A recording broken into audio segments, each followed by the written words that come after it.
Hello दोस्तों, स्वागत है आप सभी का मेरे यूट्यूब चैनल में जिसका नाम है यूपी वालों की स्टडी।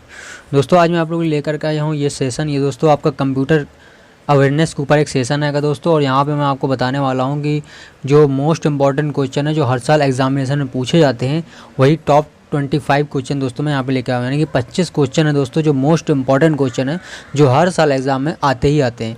आपका जो आरआरबी मेंस, आरआरबी क्लर्क के मेंस और आरआरबी पीओ मेंस के जो एग्ज़ाम होने वाले हैं आईबीपीएस के, कोई भी मेंस का एग्ज़ाम जो भी आप देंगे जिसमें आपका कंप्यूटर अवेयरनेस आता है, चाहे वो कोई भी एग्ज़ाम हो, सभी एग्ज़ाम के लिए दोस्तों ये मोस्ट इंपॉर्टेंट क्वेश्चन है। मतलब 25 क्वेश्चन ऐसे हैं जो एग्ज़ाम में हर साल पूछे ही जाते हैं। तो दोस्तों ये क्वेश्चन आप 25 क्वेश्चन है, ज़्यादा क्वेश्चन नहीं है, इनको आप अच्छे से रट लीजिए। एक को आपको बहुत आसानी से याद भी हो जाएंगे, ज़्यादा टफ भी क्वेश्चन नहीं है, बहुत मतलब ये 25 क्वेश्चन इंपॉर्टेंट क्वेश्चन है, बहुत ही इंपॉर्टेंट क्वेश्चन है।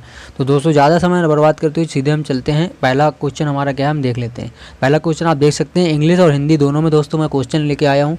तो मैं दो, और जो आंसर है आपके वो सेम ही होते हैं। इसका हिंदी भी करोगे आप, इंग्लिश करोगे तो दोनों एक ही रहेगा, ठीक है। तो पहला आपका क्वेश्चन आपके सामने स्क्रीन में है, देख सकते हैं आप। निम्नलिखित में से किस टोपोलॉजी में सबसे अधिक विश्वसनीयता है, ठीक है। Which of the following topologies has the highest reliability, ठीक है दोस्तों। इनमें से कहते हैं कौन सी टोपोलॉजी है जिसमें हाईएस्ट रिलायबिलिटी है, तो वही विश्वसनीयता की बात है। तो दोस्तों यहाँ पे बताना आपको आंसर क्या होगा। इसका आंसर जो दोस्तों है वो ऑप्शन डी इसका आंसर है। तो ऑप्शन डी इसका दोस्तों आंसर है, राइट आंसर। तो right answer of this question option D, ठीक है। हम लोग चलते हैं अगले क्वेश्चन की ओर। अपना अगला क्वेश्चन देख लेते हैं क्या है दोस्तों। क्योंकि दोस्तों वीडियो ज़्यादा बड़ा ना बने, छोटे से वीडियो में कम आपका कम समय में आपको पूरी वीडियो में पूरी जानकारी मिल सके, पूरे क्वेश्चन आप देख पाएँ। मैं यही सोच रहा हूँ, ज़्यादा आपका समय बर्बाद ना हो, इसलिए हम लोग ज़्यादा टाइम बर्बाद नहीं करेंगे और चलते हैं अगले क्वेश्चन दोस्तों। अगला क्वेश्चन आपकी स्क्रीन में आप देख सकते हैं, ये रहा। अगला क्वेश्चन दोस्तों है कि वाईफाई सिस्टम के लिए किस IEEE मानक का उपयोग किया जाता है, ठीक है। IEEE है 3 बार, तो उसको आप IEEE पढ़ सकते हैं, मानक का उपयोग किया जाता है। तो विच IEEE standards is used for wifi system. तो दोस्तों आपके सामने 4-5 ऑप्शन दिए हुए हैं, आप देख सकते हैं जैसा कि स्क्रीन में। तो दोस्तों इसका जो आंसर है, इसका दोस्तों आंसर आपका है option number 1, option number A, यानी कि ए is the right answer of this question. A is the right answer, यानी कि 802.11 इसका राइट आंसर। यानी कि वाईफाई सिस्टम के लिए जो IEEE मानक का उपयोग किया जाता है वो क्या है, उसका नाम है 802.11। ये आपको याद रखना है, बहुत बस आपको दिमाग में थोड़ा रट लेना, ज़्यादा नहीं। ये कंप्यूटर अवेयरनेस ऐसी चीज़ है कि दोस्तों ये स्टैटिक टाइप का है, एक प्रकार आपको पता है, जैसे कि आपने इसको एक बार याद कर लिया, बस आपको इसको रिवीजन भर करना है, क्योंकि चेंज तो होना नहीं है इसमें। तो दोस्तों ये ज़्यादा मतलब इसमें चेंज तो होता नहीं, कुछ नया आया तो वो जो अपडेट होता है वो उसमें वर्जन वगैरह उसकी बात अलग है। पर यहाँ पे जो है जो भी आपको यहाँ पे मिल रहा है ये ज़्यादातर स्टैटिक मतलब फॉर्म में होता है। तो आपको यहाँ पे ज़्यादा दिक्कत नहीं है, आपको 2-3 बार पढ़ना और रट लेना अच्छे से, तो दोस्तों आपका बहुत आसान हो जाएगा। चलिए हम लोग चलते हैं अगले क्वेश्चन में अपने ज़्यादा समय बर्बाद न करते हुए, और अगला क्वेश्चन अपना क्या है वो देख लेते हैं। अगला दोस्तों हमारा तीसरा क्वेश्चन है, आपके स्क्रीन में देख सकते हैं। ISP का संक्षिप्त नाम क्या है, यानी कि the abbreviation ISP stands for. इसका फुल फॉर्म बताना है दोस्तों आपको। फुल फॉर्म क्या है इसका ISP का, वो हम लोग देख लेते हैं। ISP का दोस्तों फुल फॉर्म क्या होता है बेसिकली। ISP का फुल फॉर्म होता है internet service provider. Internet service provider, यानी कि option D is the right answer of this question. D इसका सही आंसर है, यानी कि इंटरनेट सर्विस प्रोवाइडर, ठीक है। इसका फुल फॉर्म होता है ISP का। अब चलिए दोस्तों हम लोग चलते हैं अपने अगले क्वेश्चन की ओर। अगला क्वेश्चन हम लोग देख लेते हैं कि हमारा चौथा जो इंपॉर्टेंट क्वेश्चन है वो कौन सा है। तो चौथा इंपॉर्टेंट क्वेश्चन आप देख सकते हैं स्क्रीन पर। एक बार कोड एक डैश कोड है जो अलग अलग चौड़ाई या ऊंचाइयों की सलाखों के साथ डेटा का प्रतिनिधित्व करता है। A bar code is dash code that represents data with bars of varying width और हाइट्स। तो दोस्तों ये इसका क्वेश्चन है, तो इसका आंसर क्या हो जाएगा आपका। तो दोस्तों इसका आंसर जो है वो हो जाएगा optical. Optical is the right answer, यानी कि option A is the right answer of this question. तो ए हो जाएगा दोस्तों इसका राइट आंसर, ठीक है। ऑप्टिकल इसका आंसर हो जाएगा। अब हम लोग चलते हैं अपने अगले क्वेश्चन की ओर। अगला क्वेश्चन आपकी स्क्रीन में दोस्तों देख सकते हैं आप, क्वेश्चन नंबर 5, ठीक है। इसको हम लोग पढ़ लेते हैं। मोस्ट इंपॉर्टेंट क्वेश्चन है सारे दोस्तों, तो ये बहुत ही इंपॉर्टेंट है जो आपके एग्जाम में देखने को मिलेंगे। 25 क्वेश्चन है, ज़्यादा नहीं, आप इजीली याद कर सकते हैं, ठीक है। तो कंप्यूटर भाषा कोबोल के लिए उपयुक्त है, मतलब इसके लिए क्या उपयुक्त है दोस्तों। कोबोल, ये कोबोल से लेकर रिलेटेड क्वेश्चन आपको जरूर एग्जाम में देखने को मिलेगा। कोबोल एक लैंग्वेज है तो ये आपको देखने को जरूर मिलेगा। तो दोस्तों इसका computer language COBOL is appropriate for, किसके लिए अप्रोप्रिएट है ये पूछ रहा है, तो यही आपको यहाँ बताना है क्वेश्चन में। तो इसका जो दोस्तों आंसर है वो हो जाएगा कमर्शियल पर्पज़ के लिए, यानी कि कमर्शियल पर्पज़ के लिए, क्योंकि ये कमर्शियल पर्पज़ के लिए ही भाषा का इस्तेमाल किया जाता है, वाणिज्यिक उद्देश्य के लिए। ठीक है, इसका जो आंसर हो जाएगा वाणिज्यिक उद्देश्य, यानी कि अगर हिंदी में आप देख रहे हैं तो वाणिज्यिक उद्देश्य, इंग्लिश में कमर्शियल पर्पज़, ये इसका आंसर हो जाएगा A. Option A is the right answer. ठीक है दोस्तों, ए हो जाएगा इसका आंसर। अब चलिए दोस्तों हम लोग अपने अगले क्वेश्चन को देख लेते हैं। अगला दोस्तों ये इंपॉर्टेंट क्वेश्चन है, कोबोल से रिलेटेड जरूर आपको क्वेश्चन देखने को मिलेगा ही मिलेगा एग्जाम में। अब देखिए आपका अगला क्वेश्चन जो है छठवां क्वेश्चन आप देख सकते हैं स्क्रीन में आपके। ऑपरेटिंग सिस्टम एक डैश है। ऑपरेटिंग सिस्टम क्या है? Operating system is an dash. तो ऑपरेटिंग सिस्टम क्या है? इज़ ए, तो ऑपरेटिंग सिस्टम दोस्तों क्या होता है ये आपको यहाँ पे बताना है। तो दोस्तों ऑपरेटिंग सिस्टम क्या होता है? एक सिस्टम सॉफ्टवेयर होता है। ऑपरेटिंग सिस्टम एक सिस्टम सॉफ्टवेयर होता है, यानी कि option B is the right answer of this question. Option B जो है वो सही आंसर है इस क्वेश्चन का। ठीक है दोस्तों, तो उम्मीद आप समझ गए होंगे यहाँ पे। चलिए हम लोग चलते हैं अपने अगले क्वेश्चन में, और अगला क्वेश्चन हमारा क्या है वो देख लेते हैं। अगला क्वेश्चन दोस्तों आपका 7वां क्वेश्चन है, और आप देख सकते हैं पाठ की एक पंक्ति की शुरुआत में जाने के लिए डैश कुंजी दबाएं। कौन सी कुंजी दबाएं? डैश कुंजी है, वो हमें नहीं मालूम कौन सी कुंजी है, हम लोग अभी देखेंगे आंसर में। To move to the beginning of a line of text press the dash key. कौन से की दोस्तों दबाना पड़ता है कि हम कहते हैं शुरुआत में चले जाएं, मतलब पंक्ति की जो शुरुआत होती है ना पाठ की, वहाँ पहुँचने के लिए हमें क्या दबाना पड़ता है? तो दोस्तों इसका जो आंसर है वो हो जाएगा आपका होम, यानी कि होम की दबा, होम में आपको जाना पड़ता है, होम में आपको क्लिक करना है और आप वहाँ पे पहुँच जाओगे। तो ये इसका आंसर है। तो होम, ऑप्शन डी जो है, option D is the right answer of this question. ठीक है, उम्मीद आप समझ गए होंगे। चलिए हम लोग अगला क्वेश्चन देख लेते हैं। अपना अगला क्वेश्चन हमारा दोस्तों ये है, आपकी स्क्रीन में आप देख सकते हैं। अगला क्वेश्चन है दोस्तों, प्रथम इलेक्ट्रॉनिक डिजिटल कंप्यूटर में डैश होता है। क्या होता है ये हमें बताना है कि प्रथम इलेक्ट्रॉनिक डिजिटल कंप्यूटर में क्या होता है। The first electronic digital computer content dash. दोस्तों में ये बताना है। तो इसका जो दोस्तों आंसर है ना वो है इलेक्ट्रॉनिक वॉल्व्स। इसमें इलेक्ट्रॉनिक वॉल्व्स होते हैं, तो ये दोस्तों इसमें होता है। ठीक है, इलेक्ट्रॉनिक वॉल्व, यानी कि option A is the right answer of this question. Option A सही आंसर है इस क्वेश्चन का। ठीक है, चलिए चलते हैं हम लोग दोस्तों आगे, अपना अगला क्वेश्चन देख लेते हैं। अगला क्वेश्चन हमारा क्या है ये है, आपकी स्क्रीन में देख सकते हैं आप। तो एक डैश एक इलेक्ट्रॉनिक उपकरण है जो डेटा को संशोधित करता है, इसे जानकारी में परिवर्तित करता है। A dash is an electronic device that process data converting it into information. तो हमें वो बताना है दोस्तों, इसका आंसर क्या होगा वो आपको बताना है। तो इसका जो दोस्तों आंसर है वो हो जाएगा कंप्यूटर। एक कंप्यूटर एक इलेक्ट्रॉनिक उपकरण है जो डेटा को संशोधित करता है और इसे जानकारी में परिवर्तित करता है, ये इसका आंसर हो जाएगा। तो option B is the right answer of this question. चलिए दोस्तों हम लोग आप चलते हैं अगले क्वेश्चन की ओर। अपना अगला क्वेश्चन हमारा ये है स्क्रीन पे, 10वां क्वेश्चन है, कंप्यूटर डेटा को स्टोर करने और गणना करने के लिए डैश नंबर सिस्टम का उपयोग करते हैं। Computers use the dash number system to store data and perform calculation. तो दोस्तों कौन सा इसका आंसर हो जाएगा आप लोग देख सकते हैं। तो इसका आंसर जो हो जाएगा बाइनरी। कंप्यूटर डेटा को स्टोर करने और गणना करने के लिए बाइनरी नंबर सिस्टम का उपयोग करते हैं। कौन सा दोस्तों? Binary. Option C is the right answer of this question. चलिए दोस्तों हम लोग अगले चलते हैं, अगला देख लेते हैं। अगला हमारा क्वेश्चन दोस्तों ये रहा स्क्रीन पर आपकी। निम्नलिखित में से कौन कंप्यूटर भाषा नहीं है? इनमें से कौन सी भाषा ऐसी है जो कंप्यूटर की भाषा नहीं है दोस्तों? विच of the following is not computer language. ठीक है दोस्तों, ऑप्शन आपके सामने 4 दिए हुए हैं, 5 आपको बताना है इनमें से कौन सी नहीं है। तो ऑप्शन दोस्तों इसका जो है ना, ऑप्शन डी हो जाएगा इसका आंसर सही। Option D is the right answer. High level language, machine language और लो लेवल लैंग्वेज, ये सारी भी कंप्यूटर की भाषा हैं, लेकिन मीडियम लेवल लैंग्वेज कोई भाषा नहीं है। ठीक है, तो ये दोस्तों इसका आंसर हो जाएगा आपका। अब हम लोग चलते हैं अपने अगले क्वेश्चन की ओर। अगला क्वेश्चन हमारा दोस्तों आपके सामने स्क्रीन में देख सकते हैं आप। कौन सा आउटपुट डिवाइस एक मुद्रित पृष्ठ में संसाधित जानकारी को स्थानांतरित करता है? Which output device transfer processed information into a printed page. तो ये दोस्तों हमको बताना है। तो इसका जो दोस्तों आंसर हो जाएगा ना, ऑप्शन बी दोस्तों इसका आंसर हो जाएगा। तो ऑप्शन बी दोस्तों प्रिंटर इसका आंसर हो जाएगा। तो प्रिंटर इसका सही आंसर हो जाएगा। Option B is the right answer of this question, यानी कि कौन सा आउटपुट डिवाइस एक मुद्रित पृष्ठ में संसाधित जानकारी को स्थानांतरित करता है, वो क्या है? वो प्रिंटर होता है अपना। ठीक है दोस्तों, चलिए हम लोग चलते हैं अपने अगले क्वेश्चन की ओर। अगला क्वेश्चन देख लेते हैं, ये रहा आपकी स्क्रीन में 13वां क्वेश्चन। निम्नलिखित में से कौन सी इकाई अंकगणितीय कार्य जैसे कि जोड़, घटाव, गुणा और भाग और तार्किक संचालन करती है। Which of the following units performs the arithmetic task such as addition, subtraction, multiplication and division and logical operations. तो दोस्तों इसका आपको पता होगा आंसर, बहुत ही कहते हैं कॉमन सा क्वेश्चन है। इसको आपका उम्मीद है आपको पता होगा दोस्तों, इसका आंसर कॉमन क्वेश्चन है, ज़्यादा मतलब नॉर्मल। फिर भी अगर आपको नहीं पता तो यहाँ देख ले रहे हैं हम लोग, ऑप्शन इसका दोस्तों जो है आंसर इसका सी हो जाएगा। C is the right answer of this question. लेकिन और एक चीज़ बता दूँ दोस्तों, आपका इसका आंसर होता है ALU, यानी कि इसका जो फुल फॉर्म है ALU का वो होता है अर्थमेटिक लॉजिक यूनिट।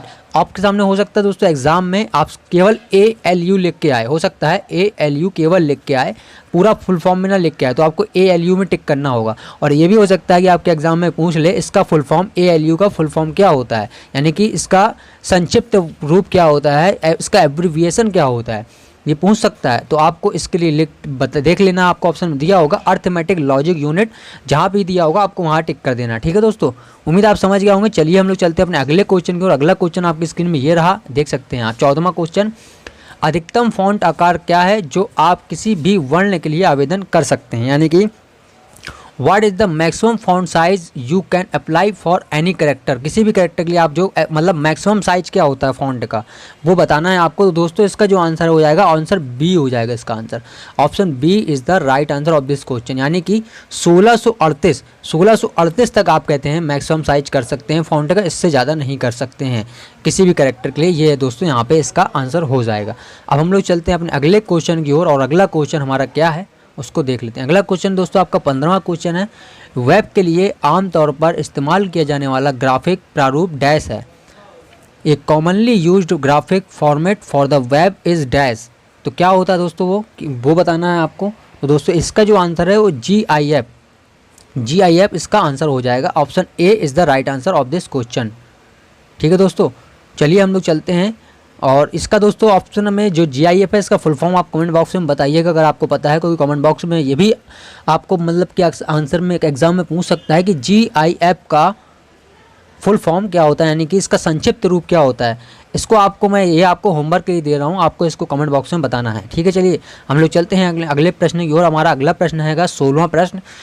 सूचना की सबसे छोटी इकाई एक कंप्यूटर समझ सकता है और प्रक्रिया को डैश के रूप में जाना जाता है, और उस प्रक्रिया को डैश के रूप में जाना जाता है।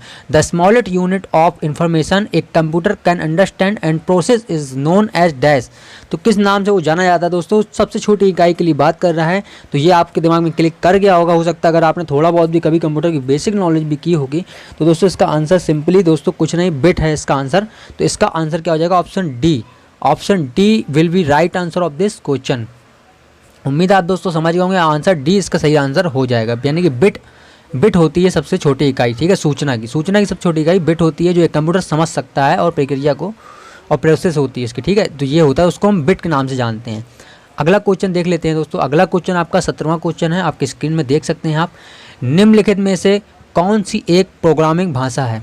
दोस्तों बहुत से क्वेश्चन हो सकता है कि हिंदी और इंग्लिश में थोड़ी सी मिस्टेक, इंग्लिश में नहीं होगी वैसे हिंदी में हो सकती है मिस्टेक, टाइपिंग मिस्टेक हो सकती है दोस्तों। तो वो टाइपिंग में हो जाती है मिस्टेक, तो उसकी वजह से मैं आपसे पहले से बोल रहा हूँ कि हो सकता है कहीं गड़बड़ हो, तो आप इंग्लिश में देख करके थोड़ा समझ सकते हैं। फिर भी मैं बता रहा हूँ, मैं तो मैंने इसलिए आपसे पहले बता दिया। तो निम्नलिखित में से कौन सी एक प्रोग्रामिंग भाषा है, क्योंकि बहुत से लोग कमेंट में पूछते हैं बाद में कि सर आपने यहाँ पे टाइपिंग मिस्टेक कर दी। तो वो टाइपिंग मिस्टेक हो जाती है कभी, पर उस टाइम पे नहीं समझ में आता, बाद में जब ऐसे टाइम में दिखाई देता है कि हाँ यहाँ ये मिस्टेक हो गई।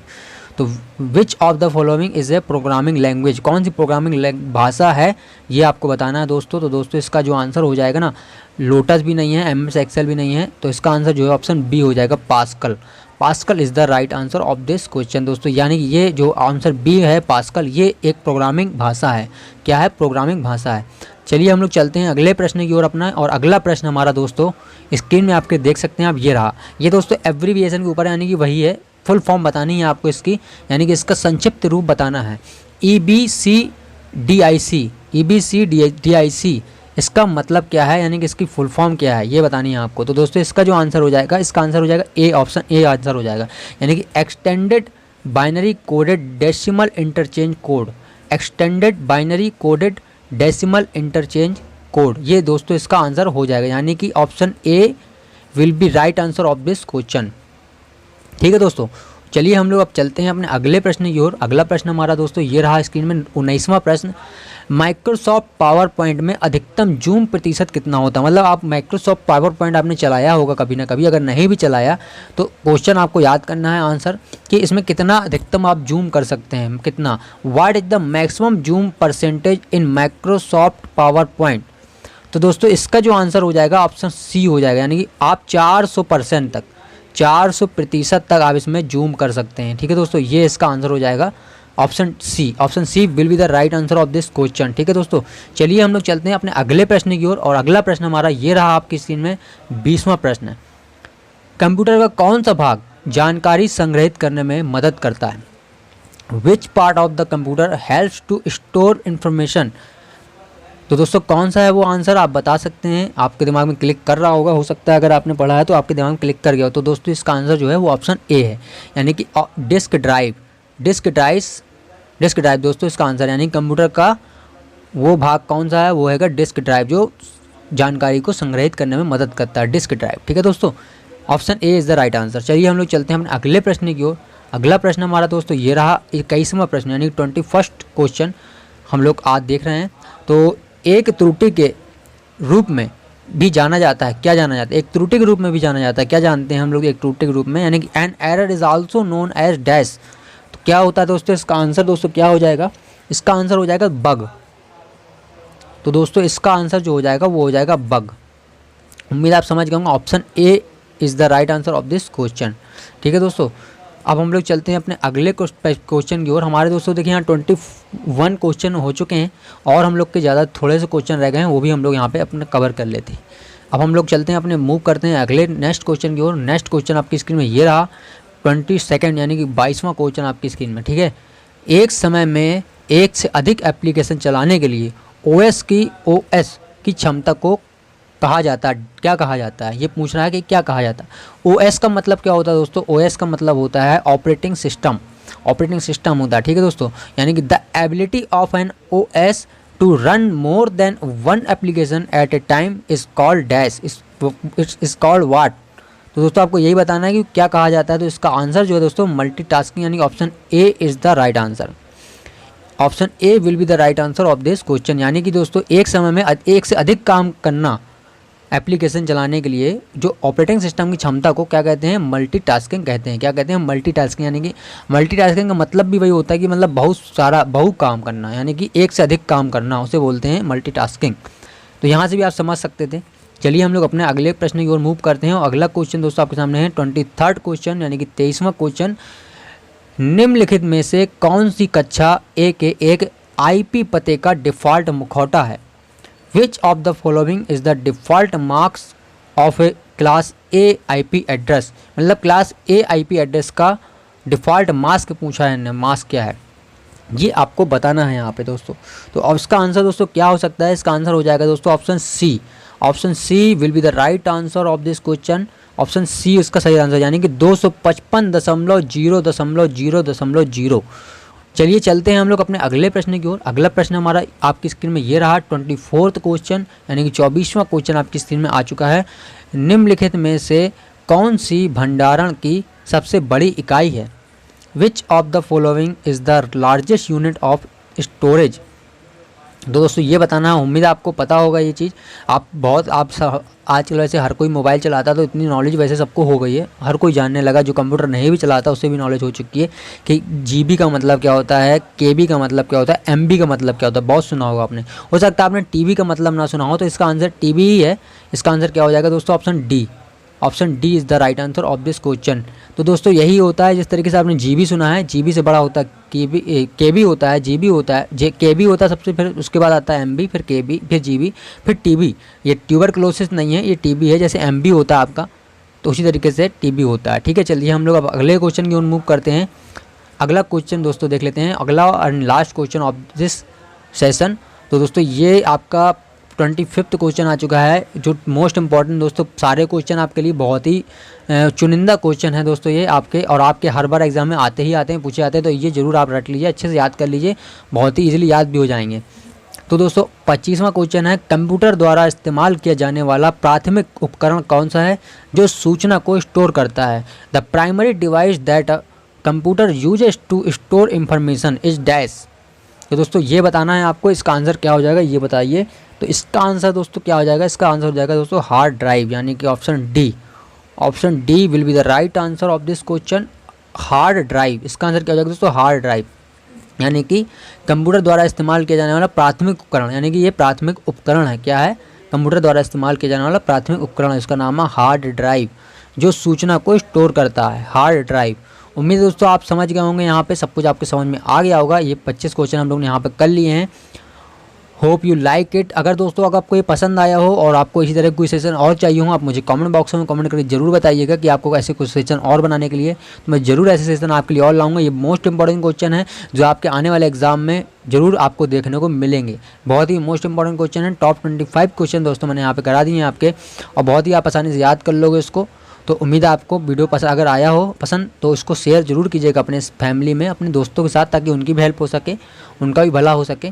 और फिर दोस्तों इसी तरह की वीडियो देखने के लिए चैनल को सब्सक्राइब कीजिए, वीडियो को लाइक कीजिए, और फिर चलिए मिलते हैं हम लोग अपनी अगली वीडियो में। तब तक के लिए नमस्कार, अपना ख्याल रखें, बाय बाय।